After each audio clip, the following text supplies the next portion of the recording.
أعوذ بالله من الشيطان الرجيم بسم الله الرحمن الرحيم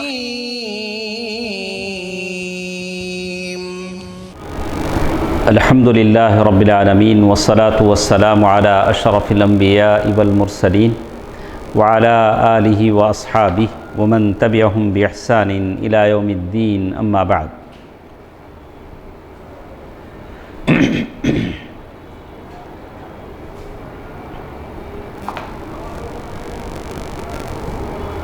آخرت کے دن کی باتیں ہمارے ساتھ ہیں. انہی میں سے آج جو چیز ہمارے ساتھ ہے الذین یشیبون فی الاسلام، وہ لوگ جو اسلام کی حالت میں بڑھاپے کو پہنچتے ہیں. ان کی فضیلت میں بہت ساری حدیثیں ہیں، ان میں سے کچھ صحیح ہیں، تو انہی حدیثوں کا آج ہم مطالعہ کریں گے. رسول اللہ صلی اللہ علیہ وسلم نے فرمایا، جو شخص اسلام کی حالت میں بڑھاپے کو پہنچ جائے تو یہ بڑھاپا قیامت کے دن اس کے لیے نور ہوگا. اللہ اکبر.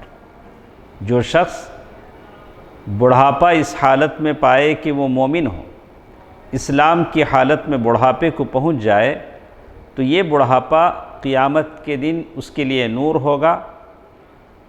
ایک شخص نے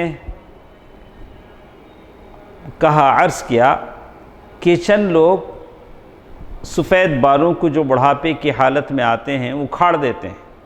آدمی جب بوڑھا ہو جاتا ہے، جیسے آج کل ہم دیکھ رہے ہیں کہ بہت سارے ہیں جو بڑھاپے کی حالت میں بھی اپنی داڑھی رکھنا نہیں چاہتے، سفید بالوں سے نفرت کرتے ہیں، بار بار اکھیڑتے ہیں.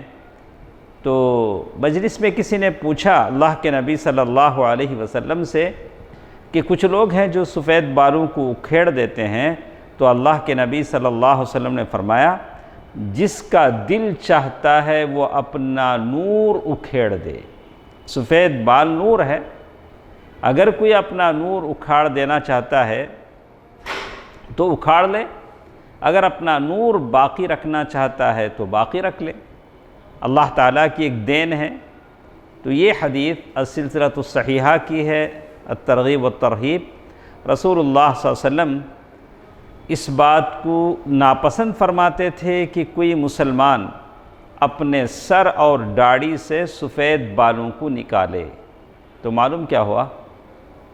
سفید بالوں کو نہیں نکالنا چاہیے. لیکن ایسے بہت سارے مسلمان جو مسلمان ہیں، بزرگی آ گئی ہے لیکن پھر بھی سفید بالوں سے انہیں نفرت ہے، بار بار اس طرح پھیرتے ہیں، سفید بال رکھنا نہیں چاہتے. تو اللہ کے نبی صلی اللہ علیہ وسلم کی یہ حدیث جس میں کہا کہ وہ ایک نور ہے، اگر کوئی آدمی اسے اکھاڑنا چاہتا ہے، نور ختم کرنا چاہتا ہے تو ختم کر لے. جیسے مختلف حدیثوں میں کہا کہ سفید بال کو مت اکھیڑو، الشیب نور المؤمن، اس لیے کہ بڑھاپا ایک مومن کا نور ہوتا ہے. نور ہوتا ہے اس لیے کہ جو بھی مسلمان بڑھاپا اس حالت میں کرتا ہے کہ وہ مسلمان ہیں، تو کہا الا كانت له بكل شیبۃ حسنہ، ہر بال کے بدلے اس کے لیے ایک نیکی لکھی جائے گی. تو اس لیے سفید بال نہ نکالے جائیں، اس لیے کہ وہ نور کہلاتا ہے.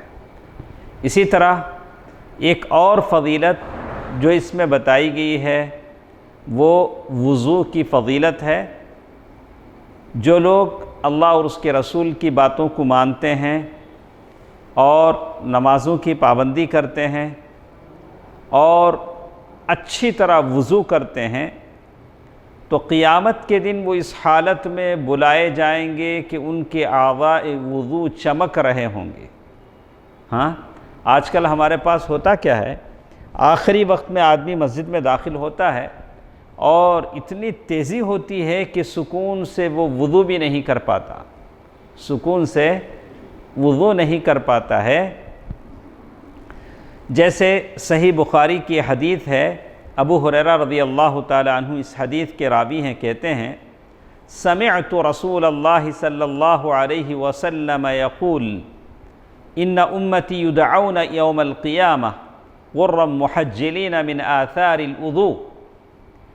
اللہ کے نبی صلی اللہ علیہ وسلم نے فرمایا کہ میری امت قیامت کے دن بلائی جائے گی اور اس کے اعضاء وضو چمک رہے ہوں گے، اس کے اعضاء وضو چمک رہے ہوں گے۔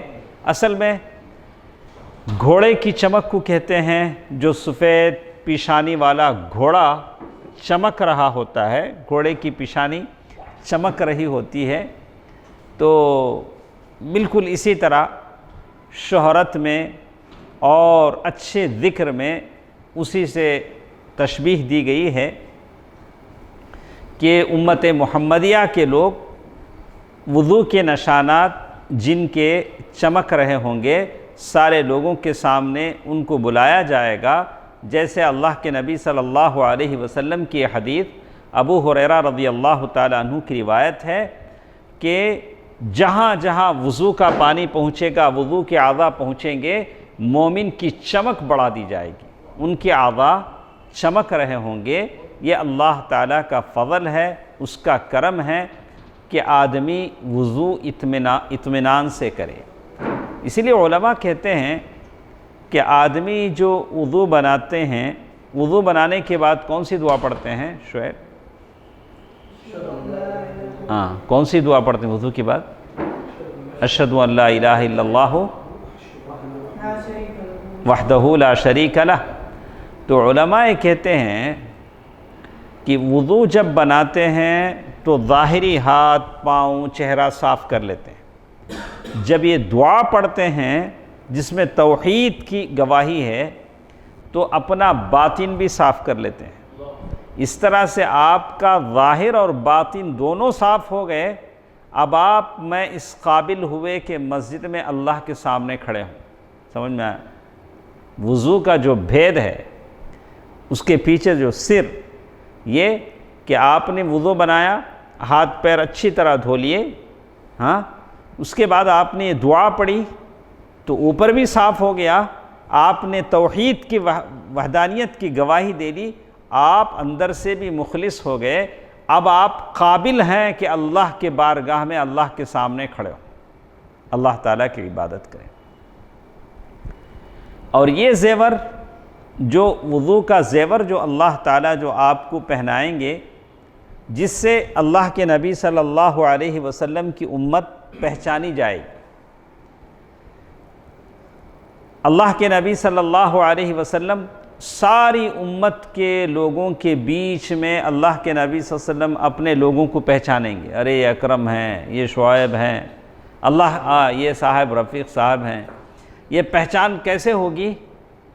سارے لوگوں کے بیچ میں اللہ کے نبی صلی اللہ علیہ وسلم پہچانیں گے۔ تو کہتے ہیں اللہ کے نبی صلی اللہ علیہ وسلم، دیکھیے کیا پیاری حدیث ہمارے ساتھ ہے۔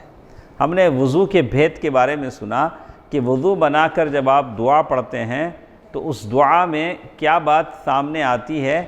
کہا کہ آپ جیسے وضو بناتے ہیں، دعا پڑھتے ہیں، وضو بنا لیا پھر دعا پڑھی، اشہد ان لا الہ الا اللہ وحدہ لا شریک لہ واشہد ان محمدا عبدہ ورسولہ۔ تو وضو آدمی اطمینان سے بنانا چاہیے، پھر دعا بھی کرنا چاہیے۔ ایک بات مجھے اپنے دوستوں کو بتانا تھا، شعیب صاحب ذرا دھیان دیں۔ ایک بات ہے، اللہ کے نبی صلی اللہ علیہ وسلم کہہ رہے ہیں کہ وضو کے نشانات سے اللہ کے نبی صلی اللہ علیہ وسلم اپنی امتیوں کو پہچانیں گے۔ تو معلوم یہ ہوتا ہے کہ کسی آدمی کی خوش نصیبی یہ نہیں کہ اس کے ماننے والے زیادہ ہیں۔ اللہ کے نبی صلی اللہ علیہ وسلم کل حشر کے دن ایک رسول اور نبی ایسے بھی آئیں گے جن کا کوئی امتی نہیں رہے گا۔ وہ دنیا میں آئے، رسالت اور نبوت کا حق ادا کیا، ایک آدمی مسلمان نہیں ہوا، اکیلے جا رہے ہیں، پیچھے سے ان کے پیچھے کوئی بھی نہیں۔ تو کسی آدمی کے فالوورز زیادہ رہنا اس بات کی دلیل نہیں کہ وہ صاحب کیا ہیں، صحیح ہیں۔ اگر ایسا ہی مان لیا جائے، ایسے بہت سارے ہیں جن کے فالوورز بہت زیادہ ہیں، ننگے ناچنے والوں کے فالوورز بہت زیادہ ہیں، ملین میں ہیں، تو کیا ہم مان لیں کہ وہ لوگ حق پرست ہیں؟ جو جتنی فاحشہ ہوتی ہے، جتنا سرکاتی ہے، وہ اتنی فالوورز اس کے ہوتے ہیں، کیا مان لیں وہ سب اچھے ہیں؟ نہیں۔ اللہ تعالیٰ کے پاس جو دیکھا جاتا ہے کوالٹی دیکھی جاتی ہے، یہ نہیں دیکھا جاتا یہ جمہوریت ہے جہاں سر گنے جاتے ہیں۔ ہم لوگ بہت لوگ ان کے پیچھے ہیں۔ کسی آدمی کے پیچھے زیادہ رہنا، بڑے بڑے علماء ہیں جن کو اللہ نے بہت علم دیا، ان کے درسوں میں ایک ایک دو آدمی بیٹھتے تھے شروع میں، ہزاروں میں لاکھوں میں نہیں تھے۔ تو یہ چیز ہمارے ذہن سے کیا کرنا چاہیے؟ نکالنا چاہیے، ورنہ دنیا میں ایسے باطل پرست بہت سارے ہیں جن کے فالوورز کیا ہیں؟ بہت زیادہ ہیں۔ تو یعرف الحق کو کسی آدمی سے حق جانا نہیں جاتا، چونکہ یہ آدمی ایسا یہ کرتا ہے اس لیے یہ سچ ہے، ایسا نہیں بولا جیسا یہ آدمی یہ سچ کرتا ہے اس لیے یہ اچھا آدمی ہے۔ سمجھے فرق؟ رفیق بھائی سمجھیں؟ میں بولتا ہوں اچھا رفیق بھائی ایسا کام کرتے ہیں اس لیے یہ کام اچھا ہے، نہیں، رفیق بھائی یہ کام اچھا کام کرتے ہیں اس لیے رفیق بھائی کیا ہیں؟ اچھے ہیں۔ تو اب ایک آدمی ہے بڑو حضرت زردہ پان کھاتے، اچھا اب اکرم صاحب زردہ پان کھانا، کئی کو فلاں شیخ کھاتے، تو شیخ کھاتے اس لیے وہ اچھا ہے؟ نہیں۔ آپ بولے ارے ایسا اچھا نیک کام، کوئی نیک کام کرتا ہے، اچھے عمل سے لوگ پہچانے جاتے ہیں، آدمی سے کوئی عمل اچھا نہیں ہوتا ہے۔ آپ غور کریں، اوکے۔ اسی لیے کہتے ہیں ففی صحیح مسلم عن ابی ہریرہ ان رسول اللہ صلی اللہ علیہ وسلم اتی مقبرہ، صحیح مسلم کی حدیث ہے کہ اللہ کے نبی صلی اللہ علیہ وسلم ایک قبرستان میں آئے۔ آج کل ہم لوگ جو قبرستان جاتے ہیں ہمارا الگ ہے، اللہ کے نبی صلی اللہ علیہ وسلم کے قبرستان جانے کی حالت الگ ہوتی تھی۔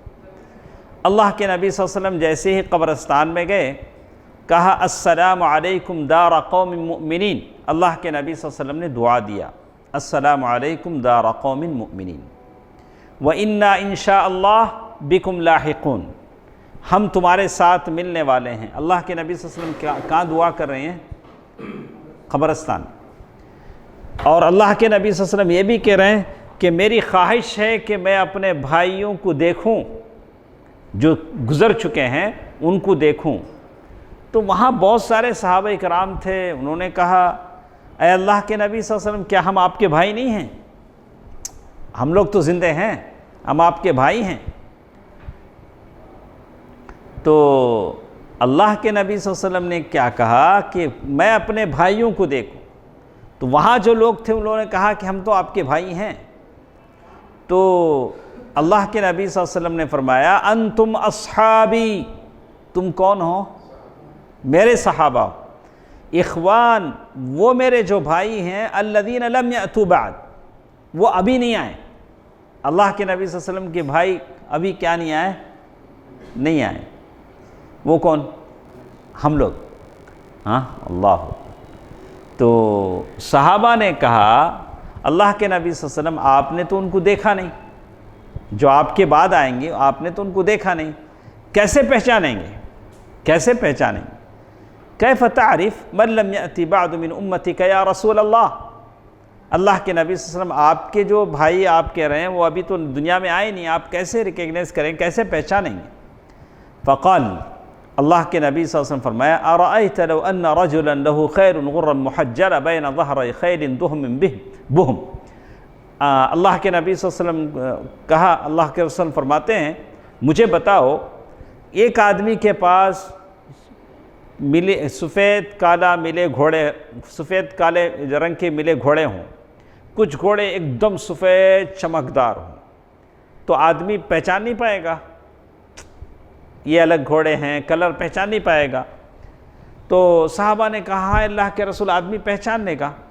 تو اللہ کے نبی صلی اللہ علیہ وسلم فرمایا کہ جو لوگ میری امتیوں میں سے وضو بنا کر آئیں گے، ان کے حوض پر جب وہ لوگ آئیں گے تو ان کے اعضاء چمک رہے ہوں گے، وہ دیکھ کر میں پہچان لوں گا کہ یہ میرے امتی ہیں۔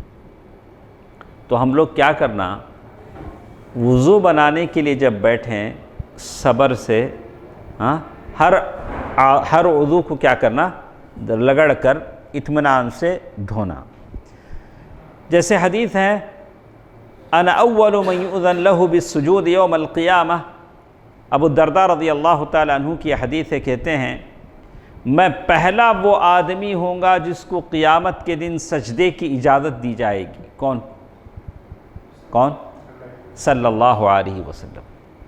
وَأَنَا أَوَّلُ مَنْ يُؤْذَنْ لَهُ میں پہلا وہ آدمی ہوں گا جو قیامت کے دن سر اٹھانے کی اجازت دی جائے گی، لمبا سجدہ اللہ کے نبی صلی اللہ علیہ وسلم کریں گے۔ تو میں ادھر ادھر دیکھوں گا، بہت سارے لوگ ہوں گے، دائیں پیچھے میری امت کے بہت سارے لوگ ہوں گے۔ تو صحابہ نے کہا یا رسول اللہ، اس زمانے سے لوگ ہوں گے، آدم علیہ السلام کے زمانے سے لوگ ہوں گے، آپ کیسے پہچانیں گے؟ آپ کیسے پہچانیں گے؟ تو اللہ کے نبی صلی اللہ علیہ وسلم فرمایا کہ ان کی وضو کے نشانات دیکھ کر میں پہچانوں گا، اور میں سمجھ جاؤں گا کہ نور ان کے آگے اور پیچھے دوڑ رہا ہوگا۔ اللہ اکبر۔ ہمارے بچوں کو بھی بتانا چاہیے، ہمارے بچے بھی کیا کرتے ہیں، ایسا آج آپ کو پانی ڈالنے کو آ جاتا ہے، وضو کرنے کا طریقہ ان کو بتانا چاہیے کہ وضو کیسے کریں، اطمینان سے کریں، پورے اعضاء اطمینان سے دھوئیں، یہ بہت ضروری ہے۔ ایک اور چیز ہمارے ساتھ ہے، پہلی چیز ہم لوگ کیا سنیں اکرم؟ سفید بال نہیں سفید بال کیا کرنا، نکالنا۔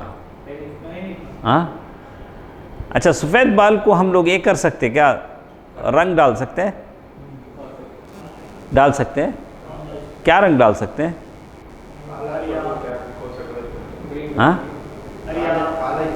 ہریا بھی ڈال سکتے تھے نا، ہریا ڈال سکتے کہتے نا۔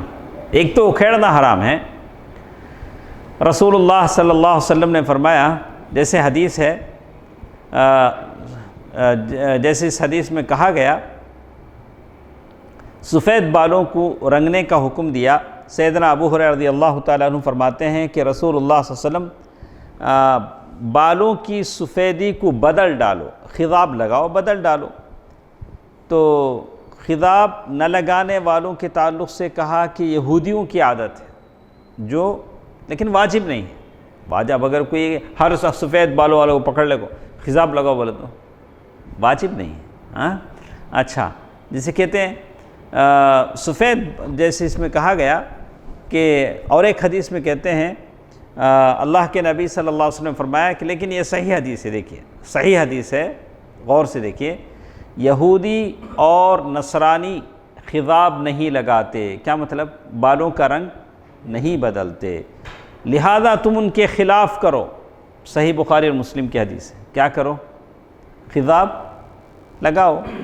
اچھا، تو آدمی مہندی کا رنگ استعمال کر سکتا ہے، اور جیسے کہتے ہیں زرد رنگ کا خضاب لگانا بھی صحیح ہے، آدمی زرد رنگ کا خضاب بھی لگا سکتا ہے۔ جیسے حدیث میں بتایا کہ اللہ کے نبی صلی اللہ علیہ وسلم اپنی داڑھی پر ورس، ایک طرح کا گھاس جو یمن کے علاقے میں ہوتی تھی، زعفران کے ذریعے زرد رنگ اللہ کے نبی صلی اللہ علیہ وسلم لگایا کرتے تھے۔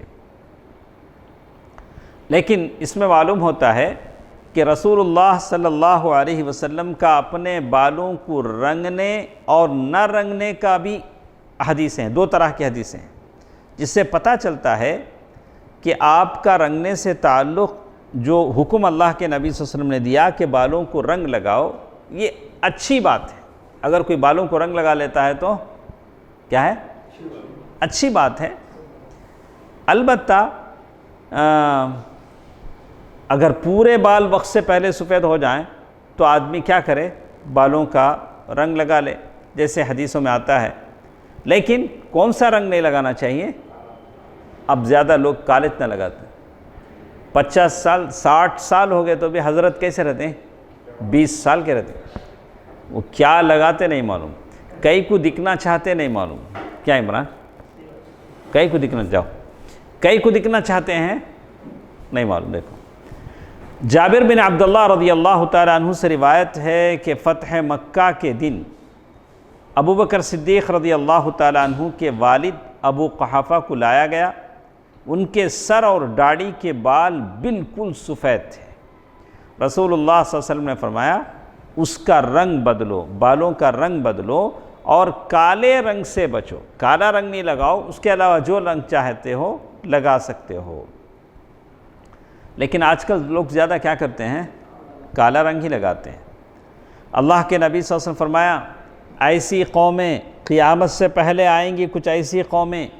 اللہ کے نبی صلی اللہ علیہ وسلم فرماتے ہیں جو کبوتر کے پپوٹوں کی طرح کالے رنگ کا خضاب استعمال کریں گی، کالے رنگ کا خضاب استعمال کریں گی، وہ جنت کی خوشبو تک نہیں پائے گی. ان لوگوں کو اللہ تعالیٰ کیا نہیں دے گا؟ بچنا چاہیے. آج یہ بہت زیادہ ہے جو لوگوں میں آج ہم دیکھ رہے ہیں، بہت زیادہ لوگ اس طرح سے کر رہے ہیں. اللہ تعالیٰ ان لوگوں کو نیک ہدایت دے. تو یہ تو تھی بالوں کے تعلق سے. اور ایک چیز جو ہمارے ساتھ تھی شفاعہ. شفاعہ کسے کہتے ہیں؟ کیا؟ شفاعت کسے بولتے ہیں؟ ماشاء اللہ. دیکھیں آپ لوگ ہمیشہ بولتے ہیں، دیکھو انہوں جواب دیتے. تو شفاعہ کیا ہے اکرم بھائی؟ بولو، اب بولو نا، بولے نا. سفارش کیا بولیں گے؟ ہو اردو میں ہم بولیں سفارش، انہوں انگلش میں بولے. تو سفارش، جب ایسا دن ہوگا اللہ تعالیٰ مجھے اور آپ کو عرش کے سائے میں رکھے، رحمان کے عرش کا سایہ نصیب ہوگا، آمین. تو لوگوں کی آزمائش بڑھ جائے گی، تو دن لمبا ہو جائے گا. اور ایسے وقت میں کہ اللہ تبارک و تعالیٰ جلد سے جلد آئے، لوگ اس مصیبت سے بچ جائیں، لوگوں کا حساب لیا جائے، تو لوگ بھاگے بھاگے پھریں گے، آدم علیہ السلام کے پاس جائیں گے کہ آپ اللہ تعالیٰ سے سفارش کیجئے، اور ان کو یاد دلائیں گے کہ اللہ تعالیٰ نے کیا کیا کیا تھا. آپ کو اللہ تعالیٰ نے پیدا کیا، بنایا، حوا کو بنایا، ساری باتیں.